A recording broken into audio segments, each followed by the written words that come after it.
A bondade do Senhor é maravilhosa, né? O Senhor é bom. Irmãos, quero, nessa manhã, lembrá-los que nós ainda estamos na nossa série sobre Deus, família e sexo. Estamos caminhando para o fim dessa série. Essa, eu acho que é a antepenúltima mensagem. Nós ainda temos mais 2 mensagens, vamos fechar essa série e prepare-se para a próxima que está vindo. Vai ser uma ótima série, um outro tema, completamente diferente, mas eu acho que vocês vão gostar da notícia em breve. Abra sua Bíblia, Evangelho de Mateus, capítulo 10, verso 38. Leremos até o verso 42. Lucas 10. Lucas 10, 38. Até o verso 42.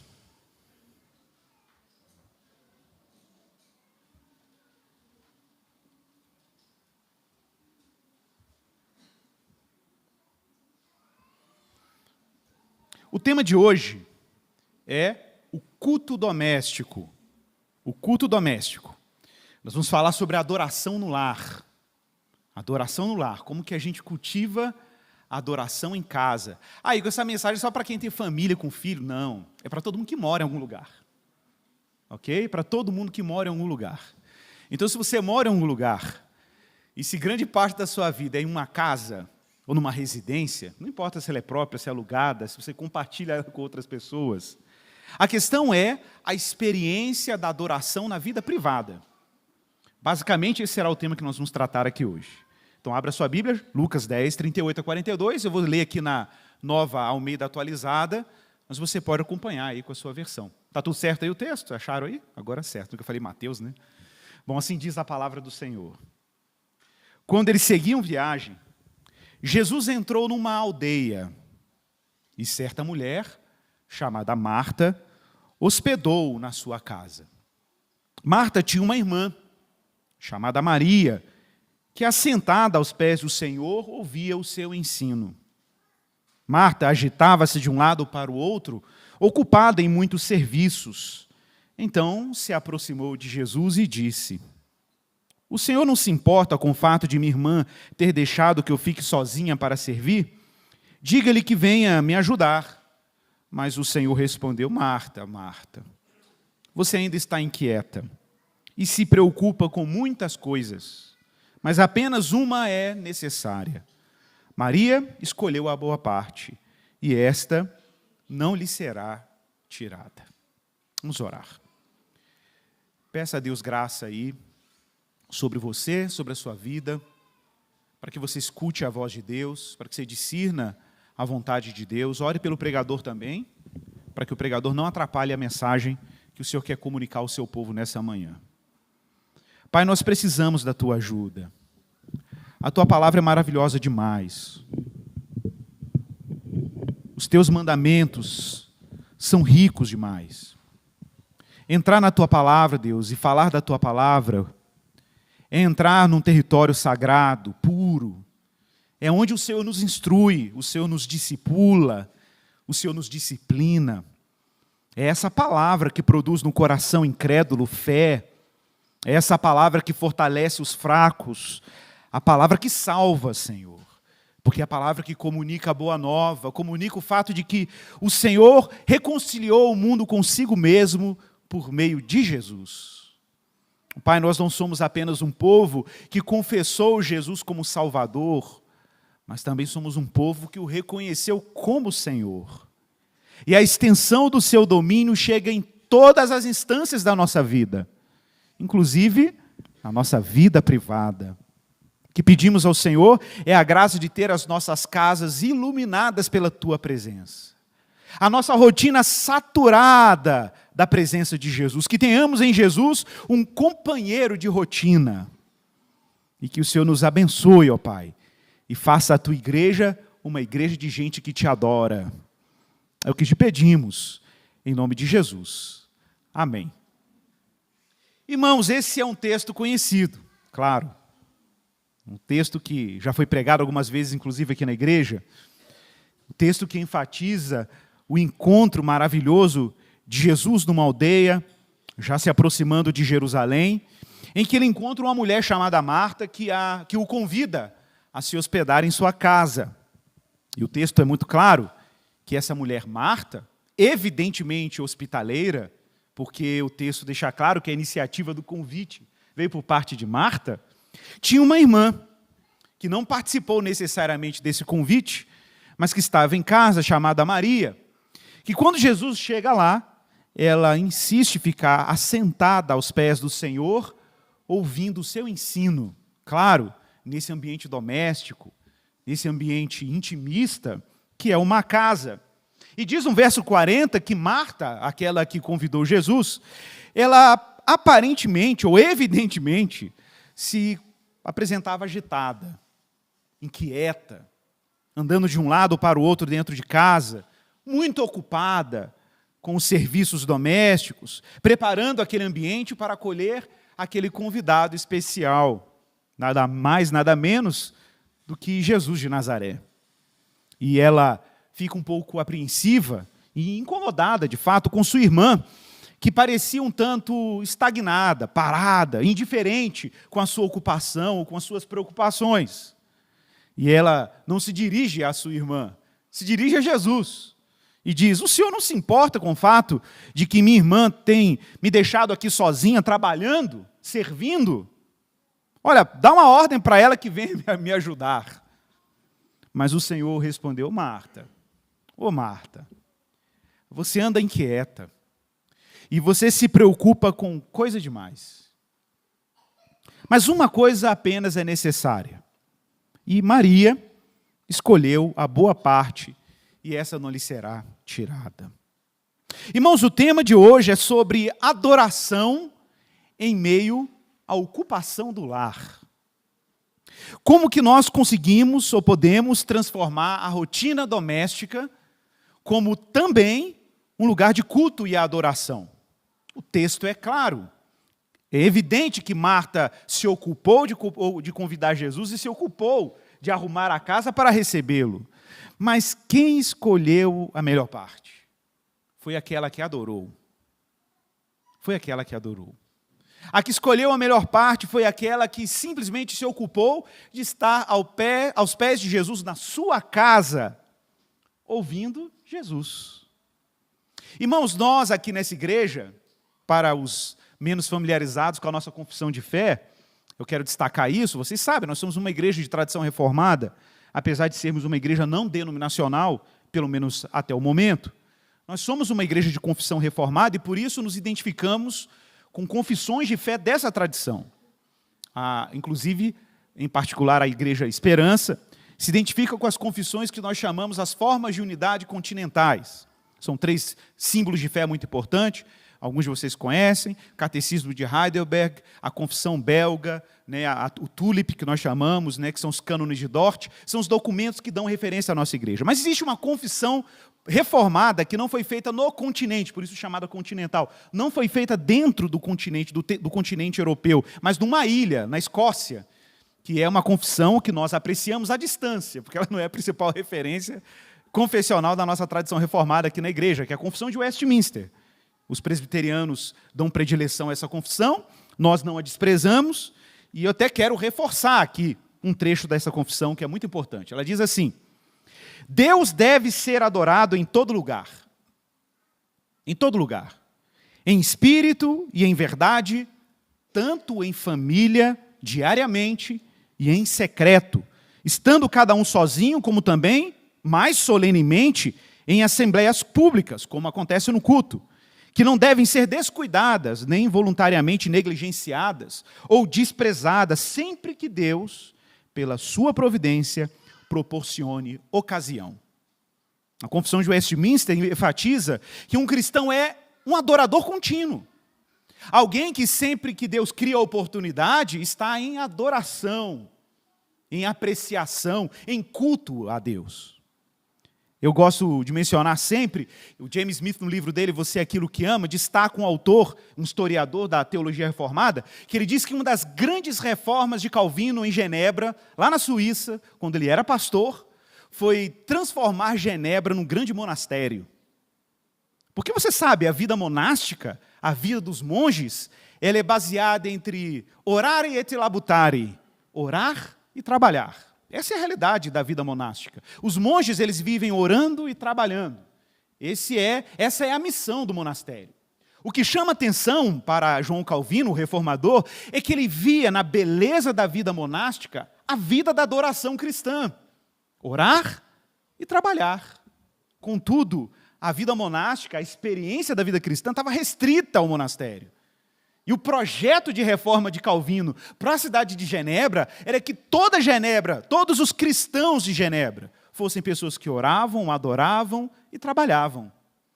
Então ele propõe que a vida monástica seja transbordada para a vida comum do cristão. E não era incomum, diz esse historiador, que depois da reforma calvinista em Genebra, você ao andar pelas ruas de Genebra, ouvir as famílias entoando salmos dentro de suas casas. Salmos que antes eram entoados apenas nos monastérios. Agora, o cristão comum abre a sua Bíblia e começa a entoar salmos com suas famílias sentadas ao redor da mesa. Irmãos, estamos aqui numa missão, a missão de resgatar a vida monástica para as nossas vidas comuns. Trazer para os nossos lares os salmos de volta. Trazer para as nossas casas o Pai Nosso orado em família ao redor da mesa. Trazer para as nossas casas os cânticos, os louvores e os símbolos que apontam para a nossa origem e para o nosso destino em Jesus de Nazaré. Nossa missão é nos ocuparmos também, claro, com os nossos labores, como Marta o fez, mas também nos ocupar em sentar ao pé de Jesus em nossa casa, como Maria o fez. E ouvir de Jesus o seu ensino, lembrando que essa sempre será a parte melhor. A parte melhor é nos aquietarmos, mesmo em meio ao frenesi, à loucura da nossa rotina, aos pés do Mestre, e nos deliciarmos com aquilo que Ele tem para nos dizer no ambiente da nossa vida privada. Irmãos, nós sabemos que essa é uma consagrada tradição protestante, é verdade, está em desuso. O culto doméstico, a adoração em casa está em desuso. Talvez você sinta nesse momento já incomodado, talvez até em certo nível pré-ameaçado, de achar que eu vou aqui propor para você uma rotina que é quase impossível quando você olha para a velocidade com que a sua vida e a sua rotina doméstica acontece. Contudo, quero convidar os irmãos a pensarem, a considerarem a possibilidade da adoração doméstica em outros momentos, para além, claro, desses momentos formais do se assentar à mesa, o que também, é claro, é uma prática extraordinária. Irmãos, a casa ou o nosso lar, a invenção da casa é uma invenção humana. Seres humanos, nós temos registros aí muito antigos de seres humanos criando os mais diversos ambientes privados para se abrigarem.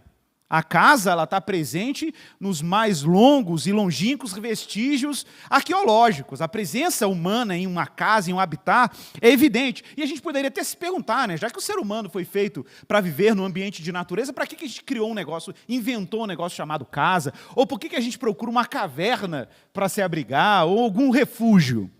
Ora, porque o ser humano, apesar de ser projetado, inclusive, biologicamente para a vida pública, para a vida ao ar livre, em grande medida, ele não demorou em criar esse lugar chamado casa para se abrigar contra intempéries. O risco e a evidente presença da chuva, da neve, tempestade, uma série de riscos que existem ligados a isso. Em segundo lugar, a casa também foi criada como lugar de segurança, é evidente. A ameaça de animais, a ameaça de inimigos. A casa também como um lugar de conforto, depois de um dia de trabalho pesado, penoso, difícil, caçando, trabalhando na agricultura, a casa era um lugar onde ele tinha minimamente condições de recuperar suas forças, relaxar, se acalmar. A casa também como um lugar, óbvio, de intimidade, onde você cria um limite entre a sua casa, a sua vida, a vida da sua família e a vida pública. É ali que os conflitos são resolvidos. É ali na intimidade do lar que muitos dilemas e muitas estratégias são traçadas, das quais o público não precisa necessariamente saber, porque é de interesse daquela esfera de intimidade. É na casa que nós controlamos o quanto de nós é entregue para a vida pública e o quanto não é entregue para a vida pública. Do contrário, talvez a nossa particularidade fosse absorvida pela maioria. É na casa que também nós armazenamos alimento, é lá que nós guardamos os nossos objetos pessoais, é lá que nós temos os nossos livros, nós temos os objetos de valor, é lá que nós temos o básico para a nossa subsistência ou para a nossa sobrevivência. É na casa, inclusive, que nós experimentamos as relações sociais mais básicas, entre pai, mãe, marido, mulher, filhos. É lá que nós botamos o nosso pet, né, para conviver com a gente ou para tomar conta da casa. É na casa que nós educamos e somos educados emocionalmente, moralmente, espiritualmente. É no ambiente do lar que muitas dessas experiências básicas de formação humana acontecem. Por isso que, em termos de uma ordem, né, o lugar onde a prioridade da educação acontece não é na escola, é na casa. A escola deve ser encarada sempre como uma espécie de sociedade de famílias.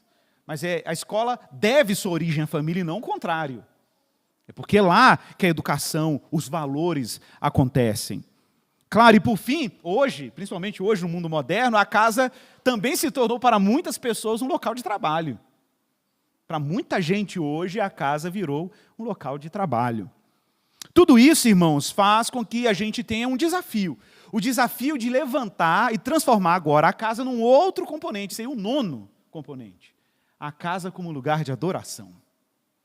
E a gente tem um desafio agora de olhar para os nossos lares como um lugar de potencial, um lugar potencial para adoração e educação em Deus. Irmãos, o livro de Êxodo, a Bíblia, é engraçado isso, porque a Bíblia, como um todo, traz vários textos, mas vou só destacar alguns aqui, que apontam para a casa como lugar de diversas experiências. Experiências relacionadas ao culto a Deus e à adoração a Deus e à nossa formação em Deus. Encarar a casa como lugar de discipulado, irmãos, significa a gente admitir que o culto dominical e a reunião solene dos cristãos dominicalmente não é suficiente. Não é suficiente para a formação cristã e para o discipulado cristão. Com certeza é indispensável, vocês vão ver isso daqui. Não só apenas é indispensável, é o culto público que organiza o culto privado. É o culto público que dá o tom de como deve ser a vida de adoração privada. Olha, o livro de Êxodo, chamo sua atenção, se você quiser abrir a sua Bíblia, capítulo 12, do verso 3 ao verso 4, e depois o 7 e o 13, mas se você abrir Êxodo 12, você lembra do texto, é um texto que vai falar sobre a Páscoa, a grande Páscoa dos israelitas. Deus já tinha derramado 10 pragas sobre Faraó, na verdade 9 pragas, e a 10ª estava prestes a ser derramada. E Deus prepara o povo e chama o povo para uma grande passagem. A palavra Páscoa em hebraico, Pessar, quer dizer passagem. Deus está preparando o povo para uma grande passagem. O povo está sendo convocado por Deus a renunciar à tirania de Faraó e a ser libertado da mão forte de Faraó e do seu coração endurecido.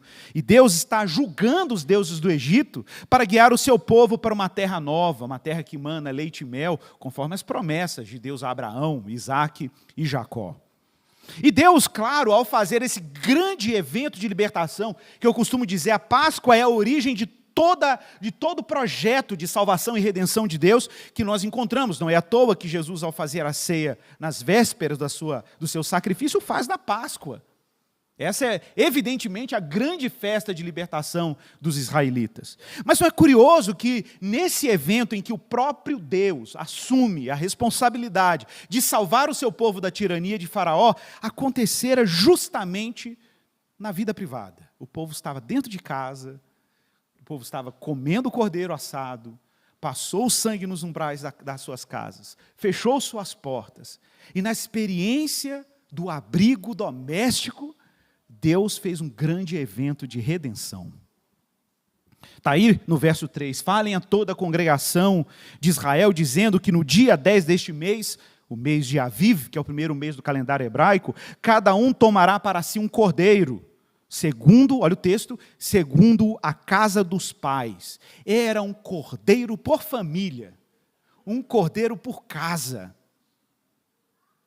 Cada um pegará um cordeiro segundo a casa dos pais, um cordeiro para cada família, verso 4. Mas se a família for pequena para um cordeiro, então o chefe da família convidará o seu vizinho mais próximo, conforme o número de pessoas e conforme o que cada um puder comer, por aí vocês calcularão quantos são necessários para o cordeiro. Veja o verso 7. Pegarão um pouco de sangue, passarão nas suas ombreiras e na viga superior da porta, nas casas em que comerem. E no verso 13, o sangue será um sinal para indicar as casas em que vocês se encontram. Quando eu vir o sangue, passarei por vocês. Aqui a palavra é Páscoa, o verbo é Páscoa. Passarei por vocês e não haverá entre vocês praga destruidora quando eu ferir a terra do Egito.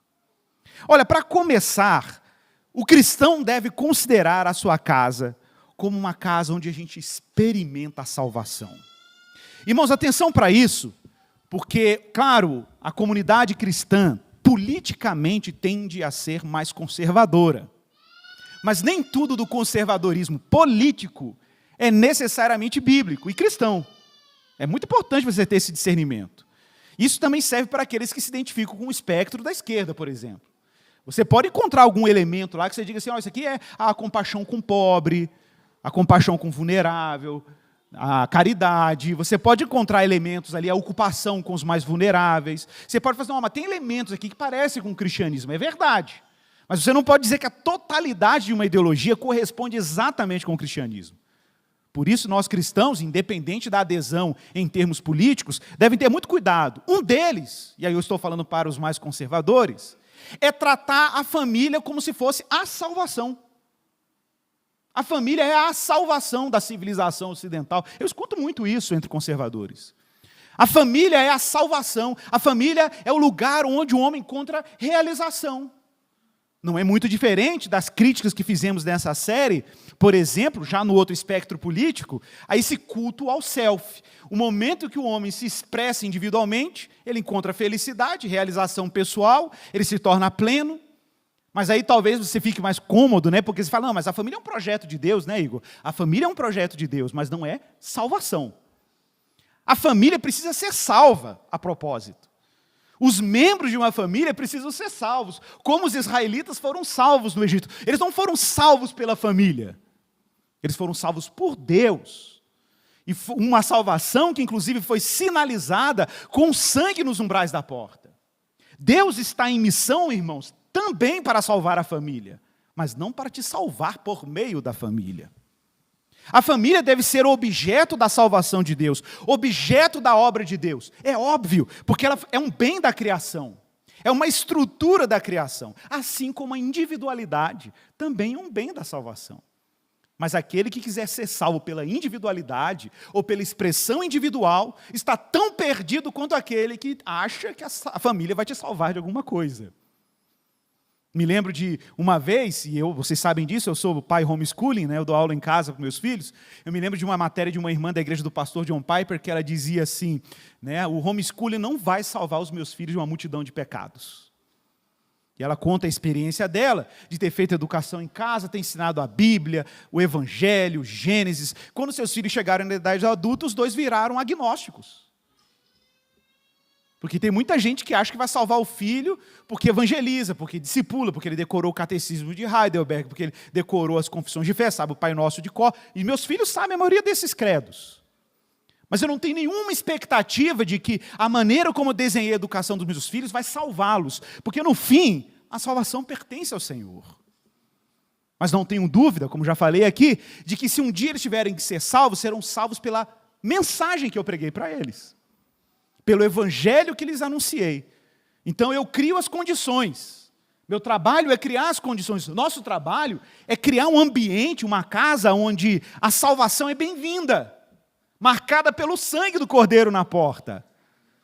Onde a boa nova é acolhida, mas é claro que no fim, a casa de um cristão não é uma casa em que a gente está trabalhando para ser salvo. É uma casa onde Deus está trabalhando para nos salvar. E isso muda tudo. Claro, a casa deve ser isso. Mas tem uma outra situação que eu queria destacar aqui, que fala sobre o lar do cristão. Em Levítico 23, veja que interessante. Levítico 23, para quem não sabe, é o capítulo de Levítico que narra as grandes festas de Israel. A festa da Páscoa, a festa dos pães ázimos ou dos pães sem fermentos, a festa das trombetas, a festa do Yom Kippur, a festa dos tabernáculos, a festa do dia do perdão, primícias, e tem todas essas celebrações lá narradas. Dentre essas celebrações, a última delas, a última festa, que os judeus chamam de festa de Sukkot, ou a festa das tendas, algumas versões falam tabernáculos. A festa de Sukkot, a festa das tendas, era uma ordem divina muito específica para os israelitas. Está em Levítico 23, verso 42. O que é ordenado pelo Senhor aos israelitas? Que os israelitas deveriam, mesmo depois de entrar em Canaã, imagine isso, enquanto os israelitas estão andando no deserto, eles estão andando em tendas. Porque a tenda, obviamente, é uma casa, mas é uma casa móvel, uma moradia provisória, uma moradia nômade. O povo está andando, então eles não podem fazer casas de alvenaria. É claro que não. O povo está peregrinando, então, enquanto você peregrina, você mora numa habitação que é volátil, flexível, né, que ela seja portátil. Mas quando os israelitas entraram na terra, e gente, é engraçado, porque até hoje os judeus praticam isso. Se você for a Israel e observar com atenção, as casas dos israelitas, até hoje, eles têm uma espécie de cabaninha de palha no fundo de casa. Isso é muito comum, muito comum. Em Jerusalém Antiga você vê isso, em Tel Aviv você vai ver isso, no norte de Israel, as casas, elas têm casas, e de repente você olha para o quintal, tem tipo uma barraquinha de palha. O que é essa barraquinha de palha? É uma tradição judaica ordenada por Deus aos israelitas. Que no período de tabernáculos, na festa de Sukkot, como eles chamam, todo israelita tem que ficar durante 7 dias, não importa se ele é rico, se ele mora numa mansão, não importa se tem um heliponto na casa dele, ok? Não importa se ele tem cômodos super confortáveis, mas durante 7 dias, o israelita, não importa o nível social, ele vai ter que morar numa cabaninha improvisada no fundo de casa, durante 7 dias. Qual era a razão? Veja aí, verso 42. Durante 7 dias vocês habitarão em tendas de ramos. Todos os naturais de Israel habitarão em tendas, para que as gerações de vocês saibam que eu fiz com os filhos de Israel, e que eles habitassem em tendas quando os tirei da terra do Egito. Eu sou o Senhor, o Deus de vocês. Olha, irmãos, o que a casa também nos lembra? Não importa a estrutura, a gente nunca pode se esquecer disso. Se esquecer que, no fim, todos nós moramos numa casa improvisada. Todos nós moramos numa casa temporária. Todos nós residimos numa casa frágil. E quem é a nossa habitação? Deus é a nossa habitação. O que Deus está ensinando para os israelitas quando eles andaram em tendas no deserto? Que não importava a infraestrutura da casa. O que importava era quem estava na casa com os israelitas. O que importa não é onde, é com quem. O que importa não é a residência, a estrutura, a riqueza, a sofisticação, a segurança, a qualidade dos tijolos ou dos cômodos. O que importa é a gente sempre ter a consciência de que nós somos um povo frágil, moramos numa casa frágil, num corpo frágil, e que forte mesmo é o nosso Senhor. Então a casa de um cristão, além de ser uma casa que vive a salvação, também tem que ser uma casa que se lembra da providência de Deus. Que mesmo na nossa vulnerabilidade, o Senhor está conosco. A casa de um cristão é também uma casa que ama o Senhor e por isso educa no Senhor. Já falamos sobre o Shema aqui, quando falamos sobre como os cristãos educam os seus filhos. Deuteronômio, capítulo 6, do verso 4 ao verso 9, você se lembra? Ouve Israel, o Senhor nosso Deus é o único Senhor. E aí a ordem divina é ame o Senhor teu Deus. O ponto de partida de um lar cristão é que nós amamos o Senhor nosso Deus. Mas é claro que amar o Senhor nosso Deus implica numa responsabilidade imediata. Qual é a responsabilidade? Ensinar os da nossa casa a amar o Senhor com todo o coração, alma e força. E como fazemos isso? Falando da palavra do Senhor. Essa tem que ser a pauta das nossas mesas. Essa tem que ser a conversa com os nossos filhos.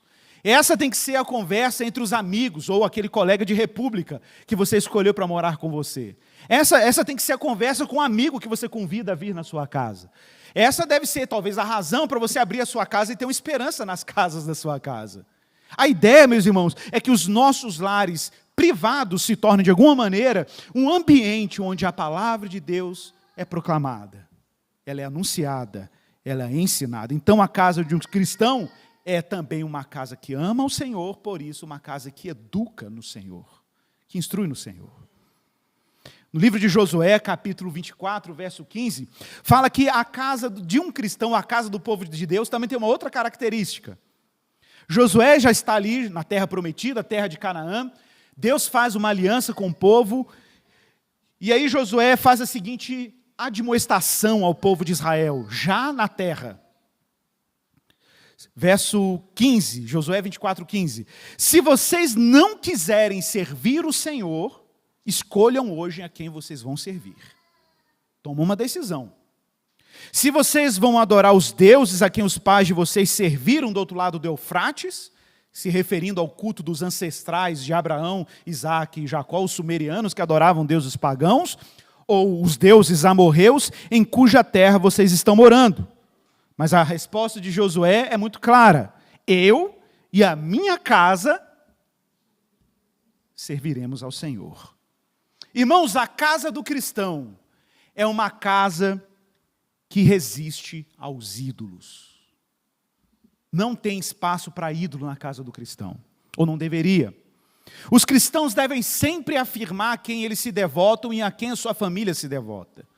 Um cristão sempre tem que deixar claro o Deus com quem eles se identificam. E é claro que os deuses da nossa cultura moderna, contemporânea, secular, são muito mais sutis e sofisticados. Os deuses da nossa cultura contemporânea estão aí presentes. Claro, nem sempre projetados em forma de estatuetas dentro de nossas casas, mas estão por aí, exigindo devoção, tempo, ansiedade, energia, sacrifício, cansaço e o seu dinheiro. É evidente que esses deuses estão por aí, mas nós precisamos deixar claro a quem nós servimos, e que Deus nos dê a graça de dizer que eu e a minha casa serviremos ao Senhor.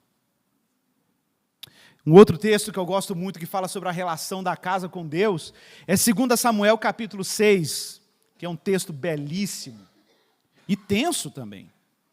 Davi está voltando com a arca da aliança de Betel para a cidade de Davi em Jerusalém.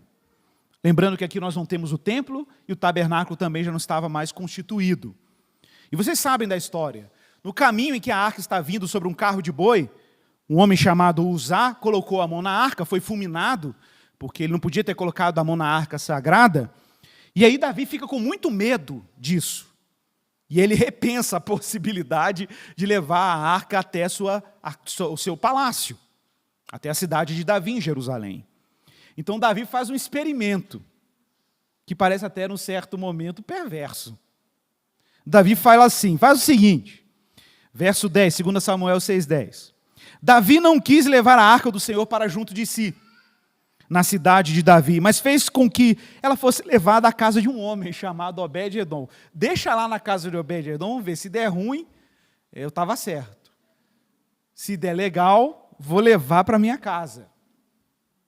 E no verso 11, diz que a arca do Senhor ficou na casa de Obed-edom, geteu, durante 3 meses. E sabe o que aconteceu? O Senhor abençoou toda a casa de Obed-edom. E aí saíram correndo e avisaram o rei Davi, dizendo, olha, o Senhor abençoou a casa de Obed-edom e tudo que ele tem por causa da arca de Deus. Então Davi foi e com alegria trouxe a arca de Deus da casa de Obed-edom à casa de Davi. Agora veja que interessante, a casa de Obed-edom foi abençoada pela presença de Deus, porque ele acolheu a arca da presença de Deus, daquele que habita sobre os querubins. Essa é a linguagem, inclusive, do livro de Samuel. Mas diz que agora Davi decide levar a presença de Deus da casa de Obed-edom para a sua própria casa. Mas não somente isso, vocês verão. A ideia de Davi é compartilhar essa alegria da adoração com as outras casas israelitas. Olha o que está no verso 14. Diz que quando Davi foi levando a arca de Obed-edom até o seu palácio, que Davi freneticamente dançava diante da arca. Ele dançava com todas as suas forças diante do Senhor. Essa é a linguagem do verso 14. E ele estava cingido de uma estola sacerdotal de linho. E assim, Davi, com todo Israel, levou a arca do Senhor com júbilo ao som de trombetas. Imagina essa cena. E no verso 17 diz que levaram a arca do Senhor e a puseram no seu lugar no meio da tenda que Davi tinha preparado para ela. Então Davi trouxe holocaustos, trouxe ofertas pacíficas diante do Senhor, e depois de trazer os holocaustos e as ofertas pacíficas, Davi abençoou o povo em nome do Senhor dos Exércitos. E ele repartiu com todo o povo e toda a multidão, tantos os homens quanto mulheres, para cada um ele deu um bolo de pão e um pedaço de carne e passas. Então todo o povo se retirou, cada um para a sua casa. Cada um para a sua casa. Olha que cena maravilhosa. Davi tinha primeiro feito um projeto piloto, né, gente? Vamos ver se isso vai dar certo. Aí ele viu que a casa de Obed-edom foi abençoada pela presença de Deus. Ao ver que a casa de Obed-edom foi abençoada pela presença de Deus, Davi pensou, olha, por que manter isso restrito à experiência privada de Obed-edom?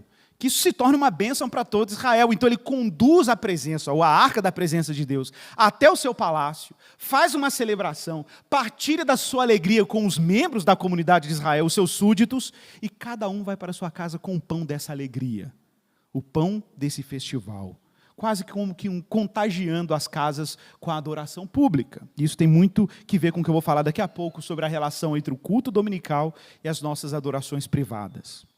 Mas por fim, eu gosto sempre de lembrar no Novo Testamento de outra visitação. Nós já citamos aqui o caso de Marta e Maria na introdução, mas eu cito um outro caso, que você conhece também. Lucas 19, do verso 5 ao verso 6, em que a casa se torna agora uma casa de alegria cristocêntrica. Uma casa de alegria cristocêntrica. Cristo se torna o centro das nossas casas e as nossas casas se alegram com essa notícia. Olha, me refiro aqui, claro, àquele texto famoso, quando Jesus está caminhando em Jerusalém, e aí um homem baixinho, chamado Zaqueu, vê Jesus de longe. E ele sobe num pé de figo, né, um sicômoro, e aí ele diz, Jesus vê ele em cima daquela árvore e fala assim, olha, Zaqueu, desce depressa, porque hoje eu preciso ficar na tua casa. Zaqueu desceu, correndo, e o recebeu com alegria. Irmãos, nós não podemos subestimar o fato de que os nossos lares recebem com frequência a presença de Jesus. A gente às vezes se esquece desse detalhe, que Jesus prometeu que Ele estaria conosco todos os dias até a consumação dos séculos. Talvez hoje seja um dia em que você vai chegar em casa, vai abrir a porta da sua casa e vai se lembrar dessa frase que eu vou dizer agora. E se Jesus estiver lá? E se Jesus estiver lá, que eu creio que Ele esteja, dentro de sua casa, te esperando para comer à mesa com você? E se hoje, surpreendentemente, ao abrir a sua casa, você, de repente, foi iluminado, e iluminada com um fato: Jesus está presente na sua casa. Como é que você lida com a sua rotina?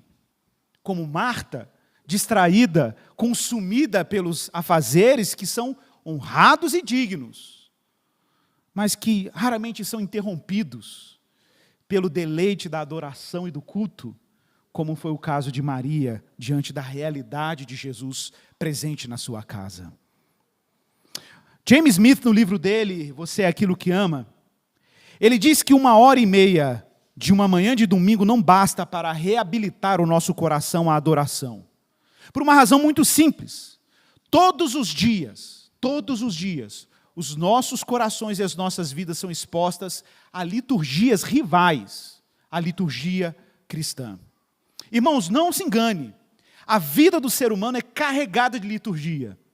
Muita gente vem aqui na igreja e fala, nossa, a Igreja Esperança tem uma liturgia. Meu irmão, se você não sabe, a sua vida é carregada de liturgia. A liturgia são esses hábitos diários, esses ritos diários, que todos nós fazemos. A pergunta é, o que determina a liturgia da nossa vida? O mercado, o consumo, o estresse, a tentativa de controle, o chefe que grita, as metas a serem entregues, o produto a ser entregue, o resultado a ser entregue, os pacientes a serem atendidos, as aulas a serem dadas, o currículo a ser cumprido. Tudo isso é parte da vida real, eu não tenho dúvida. O ponto não é esse. O ponto não é o trabalho, o ponto é o que determina o ritmo da nossa vida. Esse é o ponto. O que é senhor dos ritmos da nossa vida?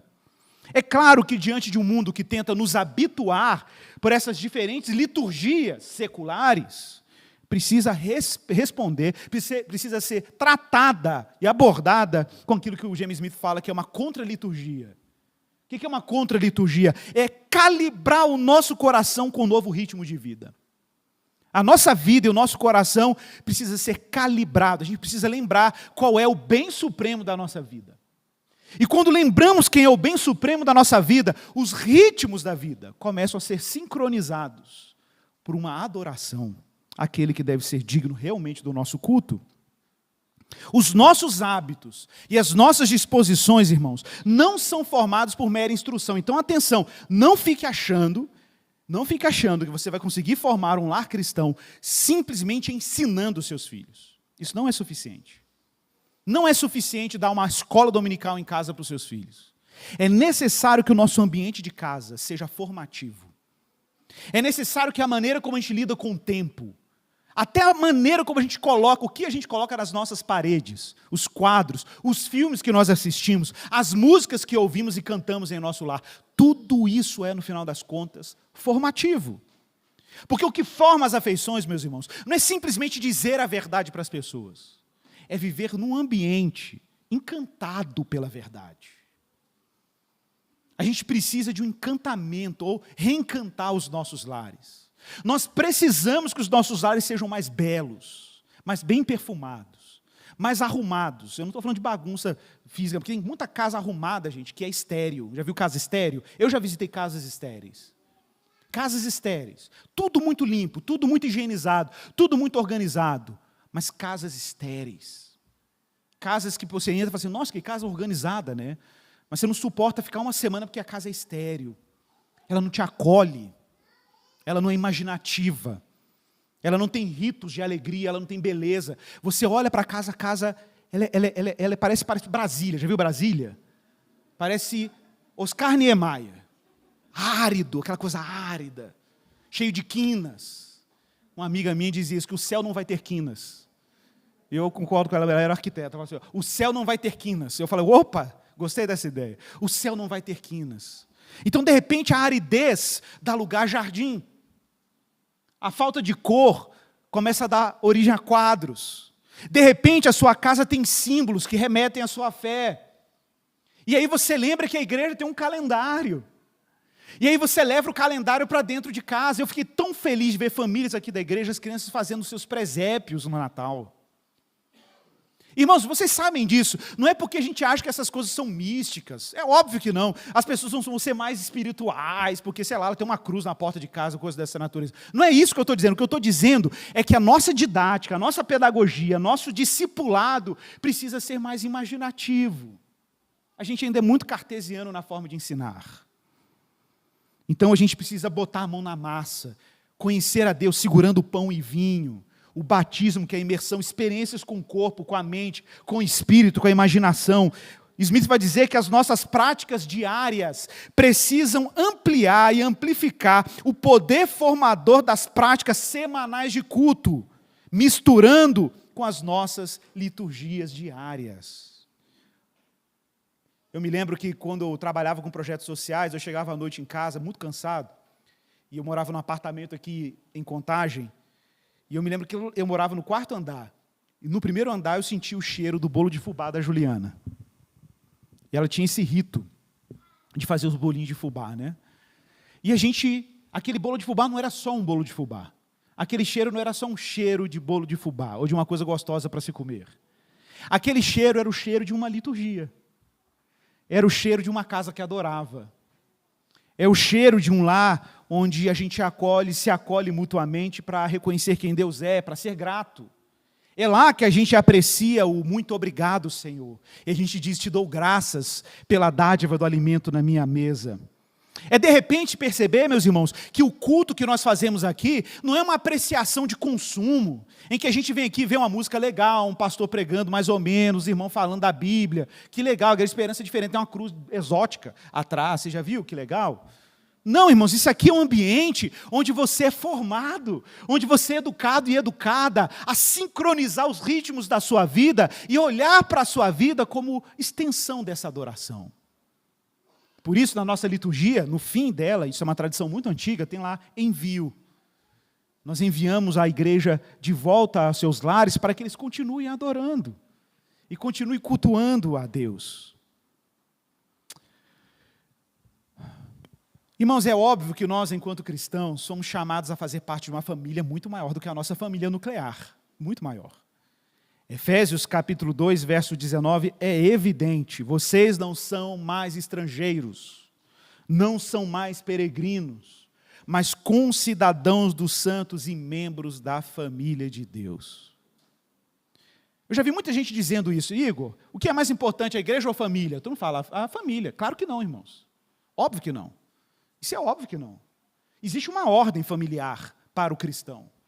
A família número 1, a mais importante de todas, é a família trinitária. É Deus, a família da Trindade, Pai, Filho, Espírito Santo. Essa é a família máxima.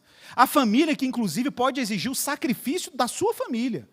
Como Jesus falou, não há quem tenha perdido pai, mãe, irmão, por amor de mim, que não receba, nesse mundo e no mundo vindouro, 100 vezes mais. É claro que abraçar Jesus para muitas famílias pode implicar em rupturas sociais, rupturas relacionais muito sérias. Vai ver a história aí dos irmãos afegãos quando se converteram.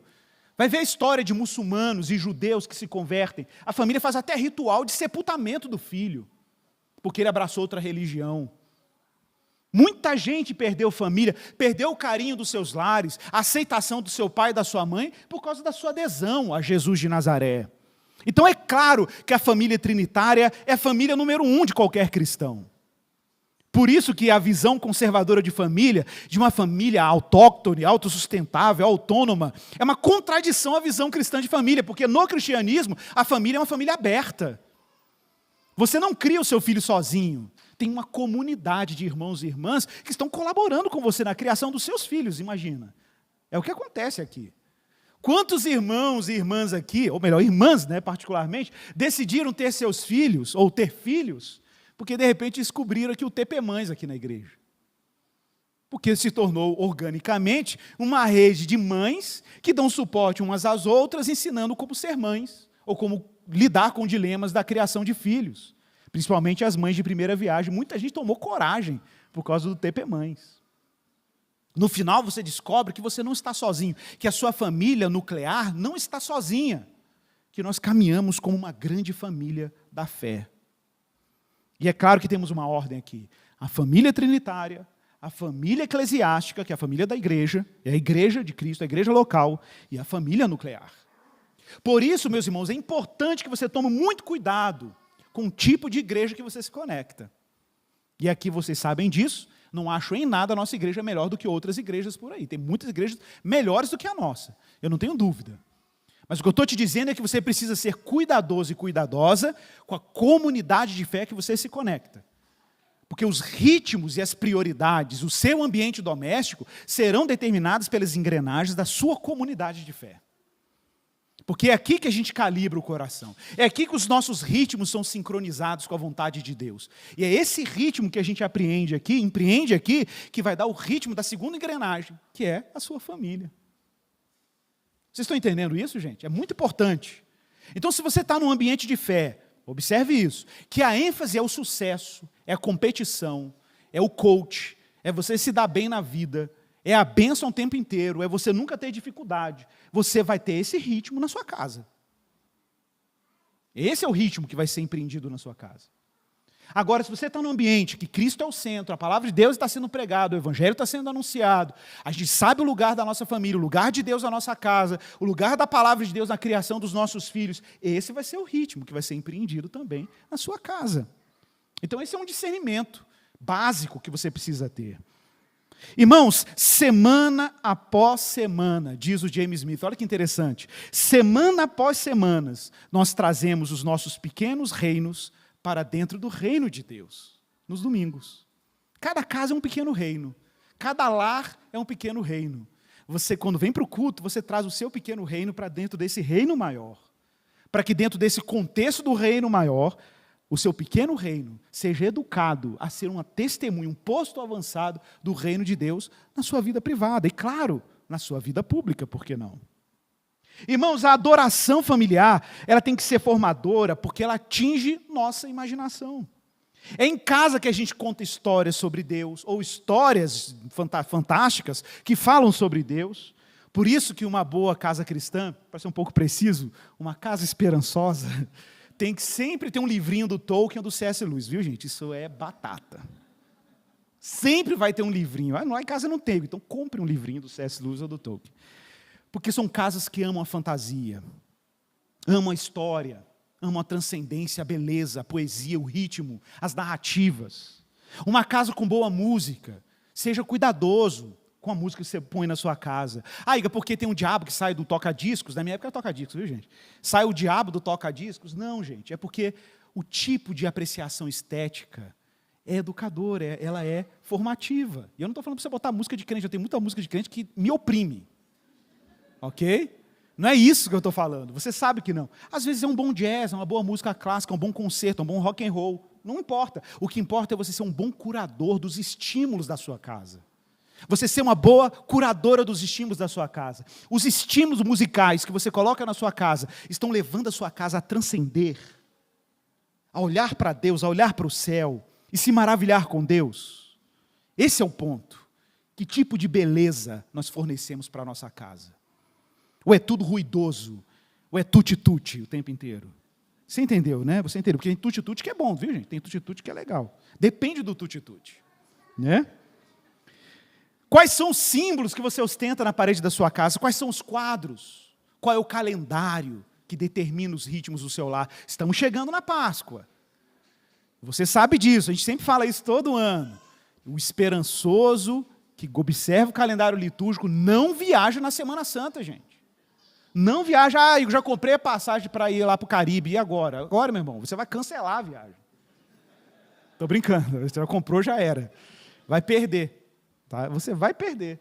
Vai perder por quê? Porque esse é o momento em que a igreja se reúne para apreciar o evento mais extraordinário da comunidade cristã, que é a morte e a ressurreição do nosso Senhor. Esse é o ritmo. Essa experiência de vir aqui domingo 5:30 da manhã para celebrar a ressurreição de Jesus. Tem gente que assusta, que a gente fala o quê? 5:30? É, irmão, 5:30 da manhã e está lotado a igreja, povo adorando e celebrando o Cristo que ressuscitou. Que coisa maravilhosa. Smith vai dizer que é uma dança contínua entre ritmos da adoração na igreja e os ritmos da adoração em nossa vida, a quem somos enviados de segunda a sábado a celebrar. Uma vez, quem fala isso é Etienne Wenger, é um educador que escreveu um livro, Comunidades de Práticas. Ele dizia o seguinte, olha que analogia legal. Uma pessoa chega e vê 2 cortadores de pedra. Cortadores de pedra.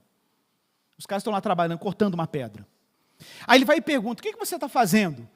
O primeiro cortador diz assim, eu estou cortando uma pedra e meu objetivo é deixá-la quadrangular. Aí o segundo cortador fala, não, a gente não está fazendo isso. Nós estamos construindo uma catedral.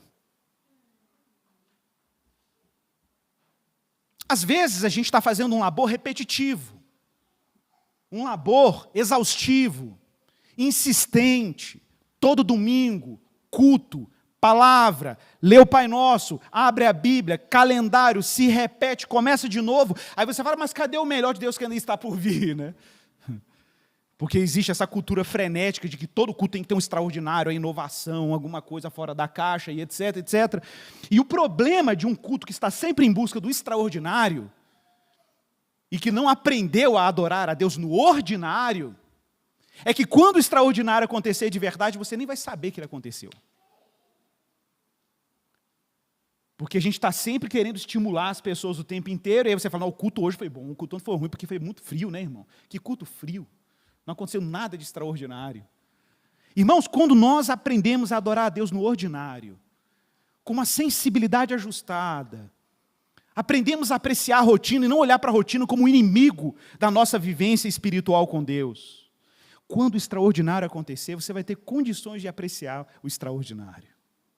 Quando você anda num campo, sabe, numa planície, você consegue discernir uma árvore.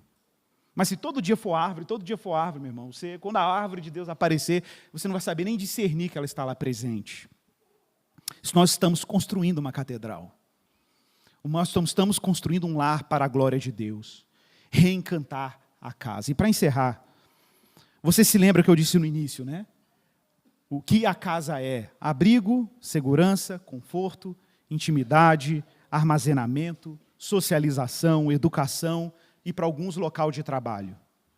Mas eu quero propor que as nossas casas sejam um lugar de resistência às obras das trevas, um lugar de segurança e desintoxicação cultural e espiritual, um lugar de apreciação da beleza e da contemplação de Deus, um lugar de intimidade e anseio pela presença de Deus, um lugar de partilha, bens e generosidade, um lugar de hospitalidade, um lugar de acolhida, comunhão, um lugar de discipulado, um lugar de conselho, de instrução, um lugar de trabalho criativo, serviço e disciplina. Igor, me dê então uma liturgia básica, para que eu faça na minha mesa, eu, se você mora sozinho, eu, o meu amigo, se você mora com um amigo, eu, os meus filhos, se você mora com seus filhos. Então eu vou te dar um acróstico muito simples, e memorize ele, muito simples. Eu falei de casa aqui, né? Do início ao fim. Então guarda essa palavra, casa. 4 letras, ok? Casa. Confissão, adoração, súplicas e agradecimento. Casa. Essa é a liturgia da sua oração devocional em casa. Então você vai orar confessando, K, o C da casa, confessando, adorando, suplicando e agradecendo. Guarde essa palavra, casa. Toda vez que você for fazer seu devocional, seja com família, seja você sozinho, você vai abrir a Bíblia e vai fazer primeiro uma confissão. Confesse os seus pecados. Salmo 32, verso 5. Confessei-te o meu pecado e a minha iniquidade não mais ocultei. Adoração. Salmo 96. Glória e majestade estão diante dele, força e formosura no seu santuário. Deem ao Senhor a família dos povos. Deem ao Senhor glória e força. Súplicas. Apresenta diante do Senhor seus pedidos. Paulo fala em Filipenses 4:6. Não fiquem preocupados por coisa alguma, mas em tudo sejam conhecidos diante de Deus os pedidos de vocês. E agradecimento. 1 Tessalonicenses 5,18, em tudo deem graças, porque esta é a vontade de Deus para vocês em Cristo Jesus.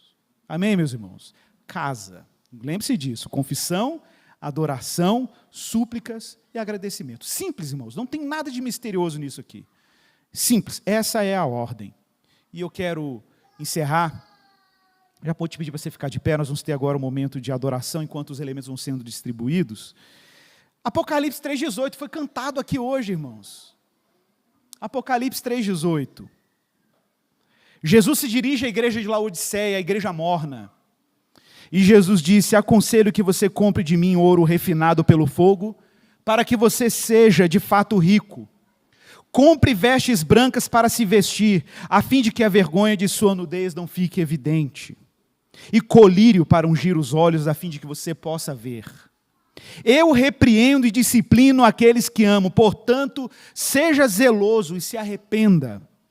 Eis que eu estou à porta e bato. Se alguém ouvir a minha voz e abrir a porta, viu, irmão? Abrir a porta, eu entrarei em sua casa. Quem sabe hoje você vai ter uma surpresa, né? Eu entrarei em sua casa, cearei com ele e ele comigo. Amém, meus irmãos? Senhor, obrigado pela tua palavra. Que o Senhor nos eduque, nos ensine a transformar o nosso lar num lugar de adoração. Que a nossa família seja uma família educada e sensibilizada em encontrar no Senhor esse lugar de culto, como Maria encontrou ao sentar nos pés do Senhor. É claro que a nossa rotina de trabalho, ofício, organização do lar, tudo isso é muito frenético e acelerado, mas que possamos fazer uma contra-liturgia, que possamos encontrar e criar ilhas de estabilidade em nosso lar, onde fazemos como Maria sentada ao pé de Jesus e quebramos a nossa rotina, sabendo que o Senhor cuida de nós, porque a nossa prioridade é estarmos nessa tenda frágil aos pés do nosso Senhor.